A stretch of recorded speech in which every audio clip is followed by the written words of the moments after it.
Good evening everyone, welcome to my channel life line education with Vibha Sharma. आज हम पढ़ने वाले हैं कंजक्शन। मोस्ट इम्पॉर्टेंट टॉपिक है, बहुत ही डिफ़िकल्ट टॉपिक है इंग्लिश ग्रामर का। लेकिन आज के बाद अगर आप इसे अच्छे से देख लेंगे तो डेफिनेटली आप इसके डाउट क्लियर कर लेंगे। तो हम देखते हैं आज सबसे पहले डेफिनेशन देखेंगे, लेकिन उससे पहले आप अगर चैनल पर पहली बार आए हैं तो चैनल को सब्सक्राइब कर लीजिए और पूरा वीडियो आपको देखना है, समझना है। डाउनलोड करने से कुछ नहीं होगा। आप वीडियो को पॉज करके जो भी चीज़ समझ में नहीं आती है उसको रिवाइज कर लें और फिर से आप आगे बढ़ जाएं। सिर्फ डाउनलोड करने से आपके मोबाइल की मेमोरी फुल हो जाएगी, लेकिन आपको कुछ समझ में नहीं आ जाएगा, यानी पल्ले नहीं पड़ने वाला आपके। देख लो, है ना। ऐसे तो बुक्स में लिखा होता है लेकिन कुछ भी समझ में नहीं आता। अगर ये समझ में आ जाएगा तो आपकी जो फर्दर स्टडी है उसमें कोई प्रॉब्लम नहीं आएगी। Otherwise you will face always the problem with conjunctions. Okay, तो चलिए हम सबसे पहले क्या पढ़ने वाले हैं, डेफिनेशन। और इसके बाद हम आपको हिंदी में भी बताएंगे अच्छे से समझाने के लिए, आपकी डेली लाइफ से जोड़कर हम इसको समझाएंगे। ठीक है, तो देखो हमने यहाँ पे भी हिंदी लिख रखी है, तो you can see here and read. तो कंजक्शन, कंजक्शन है जिसको हम बोलते हैं हिंदी में समुच्चय बोधक। समुच्चय का मतलब होता है ग्रुप, यानी कि एक से ज़्यादा बताने वाला, एक से ज़्यादा शब्दों को या वाक्यों को बताने वाला अव्यय, यानी कि जोड़ने वाला शब्द। ठीक है, इसका मतलब ये तो आप समझ ही गए होंगे कि इसमें एक सेंटेंस नहीं होता, बल्कि कम से कम 2 सेंटेंस तो होते ही हैं, 3 भी हो सकते हैं और 4 भी हो सकते हैं। ठीक है, अच्छा डेफिनेशन समझ लेते हैं। तो what is the definition of conjunction? Definition is a conjunction is a word that joins 2 sentences और 2 वर्ड्स। यानी कि हम ये कह सकते हैं कि कंजंक्शंस जो वर्ड होते हैं, शब्द होते हैं, वो क्या करते हैं, जॉइंस करते हैं, यानी कि जोड़ते हैं 2 सेंटेंसेस को। 2 सेंटेंस यानी कम से कम 2 सेंटेंसेस को जोड़ते हैं और 2 वर्ड्स को भी जोड़ सकते हैं। ज़रूरी नहीं है कि वो सेंटेंसेस ही हों, they can be 2 words also. Okay, तो टाइप्स कितने होते हैं इसके, अब आप इसी बात को, इसी डेफिनेशन को रिवाइज करके फिर से सुनिएगा तो ये आपको क्लियर हो जाएगा। Okay, and this is the final definition of the conjunction. कुल मिलाकर हमें ये समझ में आना चाहिए कि जो कंजंक्शन है वो कम से कम 2 सेंटेंसेस को जोड़ते हैं। ठीक है, अब ये टाइप्स में होते हैं, 2 टाइप्स के। 2 टाइप्स के होते हैं। देखिए, आप इसे छोटा मत समझिएगा, ये बहुत ही टिपिकल टॉपिक है और ये बड़ी बड़ी क्लासेस के स्टूडेंट्स को भी क्लियर नहीं होता है, लेकिन आप ठीक से पढ़ेंगे तो आपको ये हर क्लास के स्टूडेंट्स को, हर स्टैंडर्ड्स के स्टूडेंट को समझ में आ जाएगा। तो फर्स्ट टाइप जो होता है कोऑर्डिनेटिंग। कोऑर्डिनेटिंग होता है जिसका अर्थ आप हिंदी में समझ लें तो जैसे मैंने इंग्लिश में मेंशन कर रखा है 2 कंप्लीट सेंटेंस, इन शॉर्ट में कर रखा मैंने ये। इसका मतलब है 2 सेंटेंसेस होंगे, लेकिन अगर हम उन्हें सेपरेट भी रखेंगे तो दोनों का कंप्लीट मीनिंग होगा।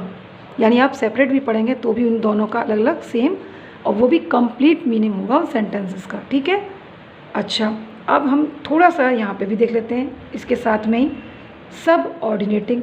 इसमें क्या होता है, डिपेंड ऑन अदर सेंटेंस, यानी यहाँ पे जो एक सेंटेंस होगा, एक सेंटेंस दूसरे सेंटेंस के बिना अधूरा होगा। समझ में आ रहा है आपकी में? तो डिपेंड ऑन अदर सेंटेंस। तो फिर से एक रिवाइज कर लेते हैं। यहाँ पे दोनों सेंटेंस सेम होंगे, यानी कि दोनों डिपेंड होंगे अपने आप पर, इंडिपेंडेंट होंगे। ठीक है, एक भी डिपेंड नहीं होगा एक से दूसरे पर। और यहाँ पर डिपेंड होगा, एक सेंटेंस दूसरे सेंटेंस के बिना अधूरा रहेगा, यानी कंप्लीट सेंस नहीं देगा, और यहाँ दोनों का कंप्लीट सेंस होगा। ओके, चलिए अब इसके एग्जांपल देख लेते हैं। यानी कि यहाँ पर भी हमें 2 सेंटेंसेस को कम से कम जोड़ना है और यहाँ पे भी हमें 2 सेंटेंसेस को कम से कम जोड़ना है, लेकिन इन दोनों का यूजेस जो है वो डिफरेंट है। तो देखिए, कोऑर्डिनेटिंग में जो हमने जो वर्ड लिए हैं यहाँ पे लिख रखे हैं, ये सारे वर्ड आप राइट डाउन कर लेंगे। राइट डाउन करने के बाद मैं इसकी देखिए मीनिंग भी बताती जा रही हूँ आपको।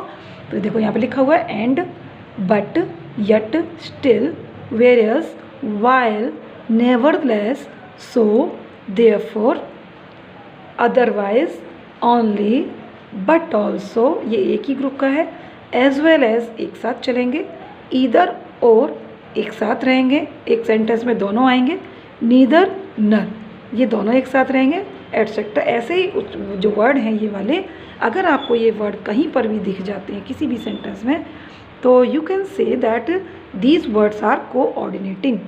ओके, अच्छा ये यूज़ कहाँ होते हैं? इसके यूज़ के लिए आपको कंपाउंड, कॉम्प्लेक्स और सिंपल पढ़ाएंगे हम नेक्स्ट वीडियो में, ठीक है। तो आप वहाँ से इजीली फाइंड कर सकते हैं कि कौन से सेंटेंस कंपाउंड हैं, कौन से कॉम्प्लेक्स हैं। अच्छा, तो इनको आप राइट डाउन कर लेंगे। नेक्स्ट है हमारा सबऑर्डिनेटिंग। ये आपको बताया ना मैंने, एक सेंटेंस जब दूसरे सेंटेंस पे डिपेंड होगा तो वहाँ पर हम सबऑर्डिनेटिंग कंजक्शंस कहते हैं। सब मीन्स होता ही सहायक है, यानी एक सेंटेंस दूसरे के लिए हेल्प करेगा तभी वो कंप्लीट सेंस देगा। यहाँ पे दोनों ऊपर वाले में डिफरेंट होते हैं, यहाँ पे दोनों जो हैं वो एक दूसरे के ऊपर डिपेंड होते हैं। तो इनमें कौन से वर्ड आते हैं? देखो इनके वर्ड डिफरेंट हैं। How, when, who, where, that, if, since. Since है यहाँ पे, सॉरी यहाँ पे मैं लिख देती हूँ सिंस फॉर होते हैं ना, since, for, after, before, till, then, until, unless, wherever, as soon as long as, in order, in case, so that, least, through, although, etc. Okay, so you can write down these all words and subordinating and coordinating। ये word आपको अच्छे से समझने हैं। और यहाँ पे जो वर्ड दिए हैं इंटेरोगेटिव टाइप के, इनका अर्थ हाउ मीन्स कैसे नहीं है, जैसे है। हाउ मीन्स जैसे, व्हेन मीन्स जब, हु मीन्स जो, वेयर मीन्स जहाँ। इनमें ये सेंस देंगे, ना कि इंटेरोगेटिव कब, क्यों, कहाँ, कैसे, कौन में नहीं देने वाले, ठीक है। तो ये तभी कंजक्शन कहलाते हैं जब ये जो, जैसे, जहाँ इनके अर्थ में आते हैं। और मोस्टली ये वर्ड्स बीच में आते हैं या फिर स्टार्टिंग में आते हैं।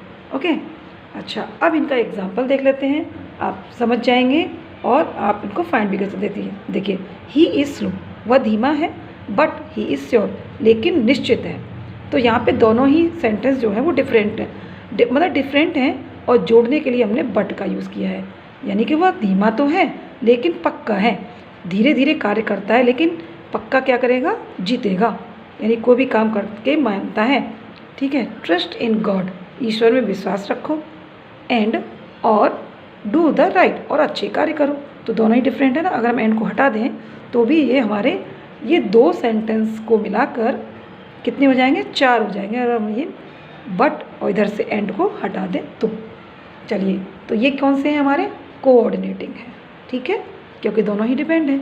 अब यहाँ पे देखिए, इफ़ यू इन्वाइट मी, यदि तुम मुझे इनवाइट करते हो, आमंत्रित करते हो, यदि तुम मुझे आमंत्रित करते हो, फिर क्या हुआ, आगे तो बात ही कंप्लीट नहीं हुई।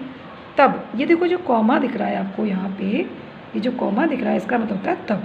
तो ये जो कॉमा जहाँ भी दिख जाए इसका मीन्स होगा आपका तब सेंटेंस में। इफ़ यू इन्वाइट मी, यदि तुम मुझे निमंत्रण देते हो या आमंत्रित करते हो, तब मैं आऊँगा, ठीक है ना। तब मैं अवश्य आऊँगा, क्योंकि आई के साथ विल लगा हुआ है। यहाँ शैल होना चाहिए लेकिन विल लगा है तो इसका मतलब मैं अवश्य आऊँगा। यदि तुम मुझे इनवाइट करते हो तो मैं अवश्य आऊँगा। आई नो, मैं जानता हूँ कि, मैं जानता हूँ, पूरा सेंस हो गया। क्या जानते हो, कोई क्वेश्चन निकल कर आएगा ना। आई नो दैट, मैं जानता हूँ कि, आई नो दैट, मैं जानता हूँ कि ही इज़ इंटेलिजेंट,